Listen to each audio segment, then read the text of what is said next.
তো ফ্রেন্ডস, কেমন আছো তোমরা সবাই? আশা করি সবাই খুব ভালো আছো, আর আমিও ভালো আছি। চলে এসেছি একটি নতুন ব্লগ ভিডিও নিয়ে। তার আগে বলে দিই, তো আমি এখানে একটা জিনিস বানাচ্ছি, সেটা হচ্ছে আলুর পরোটা। তো আলুটা একটা ছিল বেঁচে ওবেলার থেকে, তো সেটাই ভাবলাম একটু পরোটা করছি যখন, আলুটা পুরটা ভরে দিয়ে আলুর পরোটা করে দিই। তো মশলা দিয়ে আলুটা ভেজে নিলাম, নুন, হলুদ, লঙ্কা গুঁড়ো, তারপরে ধনেপাতা দুটি দিয়ে, আর কাঁচা লঙ্কা দিলেও ভালো লাগতো, বাট আমার ছেলে যেহেতু খাবে সেহেতু কাঁচা লঙ্কা আমি দিলাম না। তো এবারে আমি রুটিগুলো বেলে নিচ্ছি, আর আমার পুরটা একটু ঠান্ডা হতে থাকুক। আর 4টে রুটি করেছি আমার বর খাবে বলে, আর ওই আলুর পরোটাগুলো আমাদের দিদি আমরা সবাই মিলে খাবো। তো আজকে সেটাই হবে, আলুর পরোটা আর দই ঘুগনি। এটা হচ্ছে ঘুগনির মটরটা হচ্ছে সবুজ মটর, তো দই দিয়েই আমি বানিয়েছি। যেহেতু আলুর পরোটার সাথে দই ঘুগনি খেতে ভালো লাগবে, মানে টক টক মিষ্টি ঝাল, টক ঝাল মিষ্টি টাইপের হবে আর কি ঘুগনিটা। দারুণই লাগবে খেতে। সত্যি তোমরা এভাবে বানিয়ে দেখো দেখো, খুবই ভালো লাগে আর আলুর পরোটার সাথে। তো দেখো, কারেন্টটা মাঝখানে চলে গেছিলো, দিয়ে আবার এলো।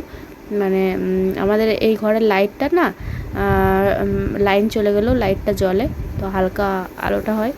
আর এই দেখো, আমি পুরোটা এভাবে ভরে নিচ্ছি, দিয়ে বেলে নিচ্ছি। আস্তে আস্তে খুবই সাবধানে বেলতে হবে, না হলে পুর ফেটে বেরিয়ে যাবে। হালকা হালকাভাবে বেলতে হবে, বেশি চাপ দেওয়া যাবে না। তো তোমরা যদি পারো এভাবে বানিয়ে খেও, দেখো ভালো লাগবে আলুর পরোটা। তো আমি বিভিন্ন রকম শেপের করব।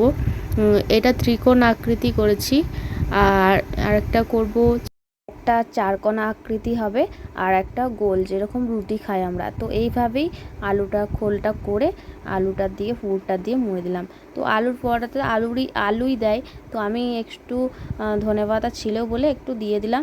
তো দেখো, আমি একদিকে ময়দা মাখছি আর একদিকে রুটিগুলো সেঁকছি। তো এইদিকে রুটিগুলো সেঁকা হচ্ছে, আর রুটিগুলো সেঁকা করে নিচ্ছি। তো এগুলো আগে করে নেবো, আর তারপরে পরোটাগুলো আমি ভাজবো। তো চলো ফ্রেন্ডস, দেখতে থাকো ভিডিওটা।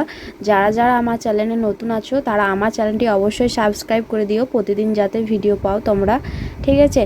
আর যদি ভালো লাগে অবশ্যই একটি লাইক করে দিও বন্ধুরা।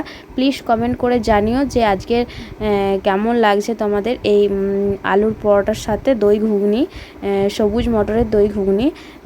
একটু প্লিজ কমেন্ট করে জানিও, আর এইভাবে বানিয়ে দেখো, দারুণই টেস্ট লাগে খেতে। বন্ধুরা চলো দেখতে থাকো ভিডিওটি।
তো হটপট নিয়ে বসে পড়েছি নাকি রুটি খেতে?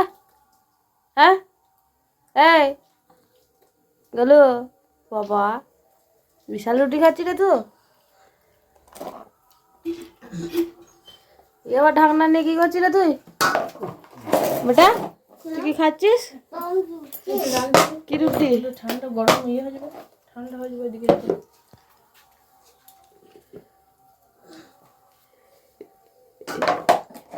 গরু এবার আমি এটা দই ঘুগনি বানাবো। তার মধ্যে কড়াইয়ের মধ্যে তেল দিয়ে দিয়েছি, দেখো সামান্য গোটা জিরে ফোড়ন দিয়ে দিলাম।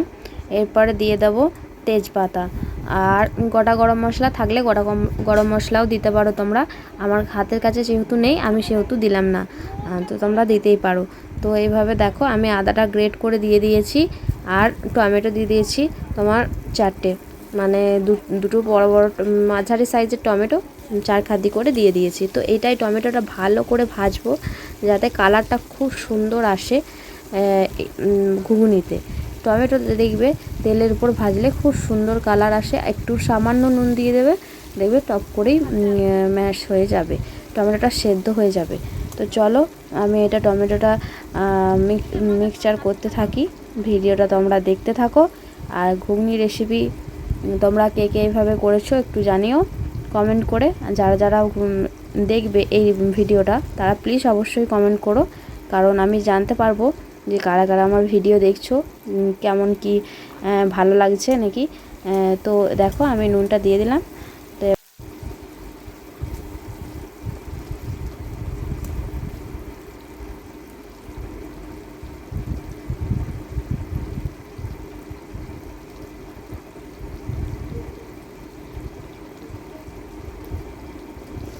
তো এবার আমি ধনেপাতা দিয়ে দিলাম সামান্য।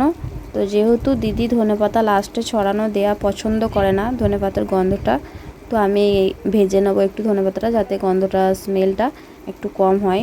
তো আমি একটু ভেজে নেব ধনেপাতাটা ভাজছি। তো তারপর চলো নেক্সট দেখতে থাকো তোমরা।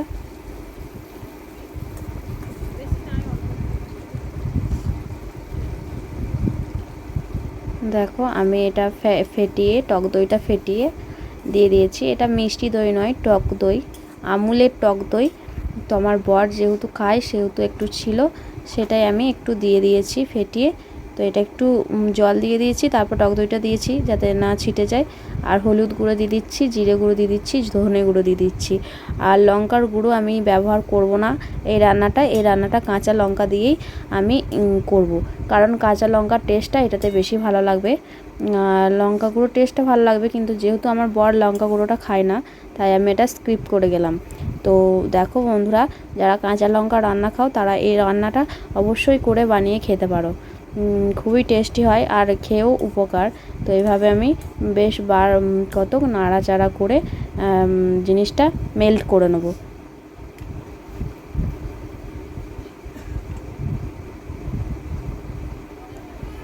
দেখো এইভাবে আমি সবুজ মটরটা দিয়ে দিলাম এইটাতে। দেখো কাঁচা লঙ্কা, আলু আর সবুজ মটর একসাথে প্রেসার কুকারের মধ্যে দিয়ে দিয়েছিলাম সামান্য জল দিয়ে।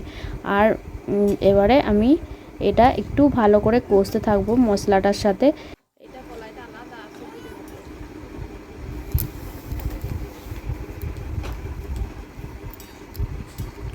কড়াইটা দেখো মানে খুন্তিটা নাড়ছি বলে কড়াইটা একটু হয়ে যাচ্ছে, কারণ আমি এক হাতে করে ক্যামেরা ধরে আছি তো সেই জন্য।